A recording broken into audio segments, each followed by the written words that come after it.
Climate Now, en collaboration avec Copernicus. Bonjour et bienvenue dans Climate Now, notre magazine mensuel sur les bouleversements réels qui touchent notre planète. Et dans cet épisode spécial dédié à l'Arctique, je m'approcherai le plus possible du pôle Nord. C'est le pôle Nord que vous avez là-dedans? C'est en fait de la glace du pôle Nord qui se trouve dans cette boîte.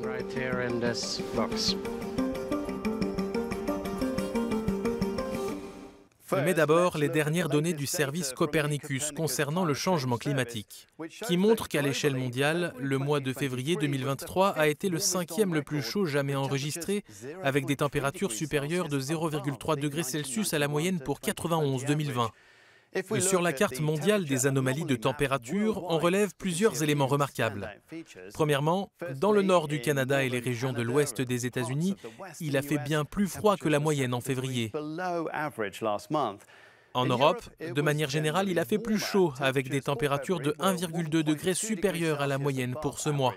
Et puis dans la zone rouge, ici, au nord de la Norvège et de la Russie, il a fait au moins 6 degrés de plus que la moyenne en février.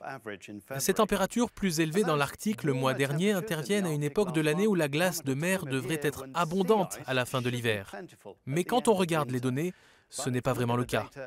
L'étendue de la banquise a été la deuxième la plus faible jamais enregistrée pour un mois de février, et la concentration de la glace de mer a été inférieure à la moyenne dans les régions en rouge sur la carte, près de la Sibérie occidentale et au Svalbard. Comment ce changement dans l'océan Arctique se traduit-il concrètement? Pour en savoir plus, je me suis rendu à l'Institut polaire norvégien à Tromsø, à l'intérieur du cercle polaire arctique. Par moins 12 degrés ce jour-là, Tromsø semble figé dans le temps. Pourtant, cette région évolue rapidement, l'Arctique se réchauffe 3 à 4 fois plus vite que la moyenne mondiale. Ce scientifique spécialiste de la glace de mer l'a constaté de ses propres yeux.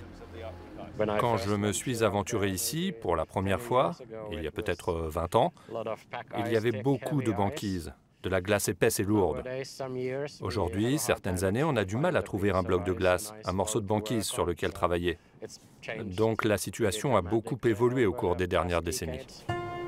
Chaque année, les scientifiques naviguent dans le nord-est du Groenland en direction du pôle Nord pour collecter des échantillons, puis ils les ramènent à Tromsø pour les étudier. C'est très excitant. On nous autorise exceptionnellement à accéder aux carottes de glace de mer Arctique. Mais comme il fait moins 24 degrés dans la chambre froide, il nous faut une tenue appropriée. Chaque carotte de glace donne un instantané de l'Arctique au moment où elle a été prélevée.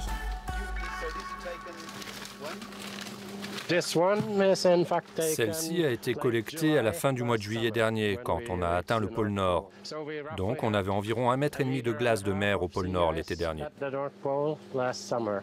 Ça paraît peu. C'est une couche très fine, oui, qui se trouve entre l'océan et l'atmosphère.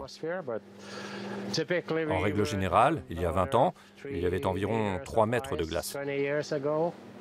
Juste à côté, dans cette chambre froide laboratoire, Dimitri Divine étudie la manière dont la glace est formée. Il observe des changements majeurs dans son âge et son épaisseur. La glace devient de plus en plus fine. Elle ne pourra pas survivre à la fonte estivale.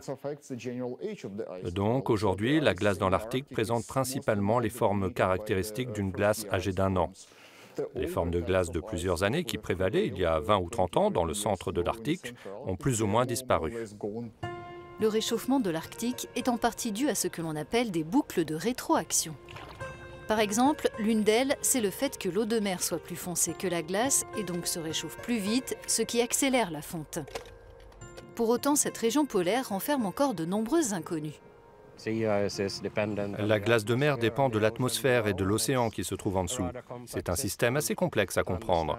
Et l'une des grandes questions, c'est de savoir à quoi ressemblera l'Arctique à l'avenir.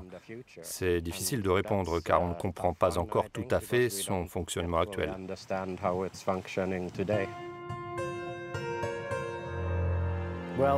C'est la fin de cet épisode, mais retrouvez plus d'informations sur notre site euronews.com/climatenow. À bientôt. Climate Now, en collaboration avec Copernicus.